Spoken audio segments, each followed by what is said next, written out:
Hello guys, good morning. Ayan, nandito tayo sa bukid, ano. So sinusupervise natin yung mga tao na nag-a-apply ng fertilizer. So second application na ito ng fertilizer.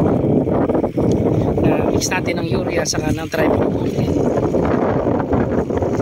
Nagpapatubig din tayo doon sa dulo. Ayan, para makapag-apply ng fertilizer. So dito mahirap ang tubig sa amin, kaya gumagamit kami ng mga makina, ano, yung diesel, para makapagpatubig dito.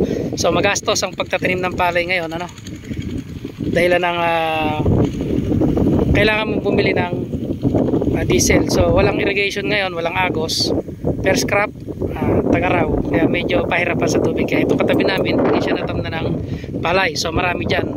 Ayun, mula rin sa namumuti na yon, hindi na natamnan yon. More or less nasa 4 hectares pa yung nasa dulo na yon na hindi natamnan ng palay, ano? So ito lang medyo naabutan ng tubig hanggang doon sa bana ang nalalagyan ng tubig. Ayan, ang variety natin dito is SL8, ano? SL8, yan. May tubig ngayon to kasi napatubigan naman, ano, napatubigan. So nag-a-apply kami ng fertilizer hanggang 3 beses. So ito pangalawa pa lang to mula pagka-transplanting, ano, ng ating seedlings na SL8 na variety.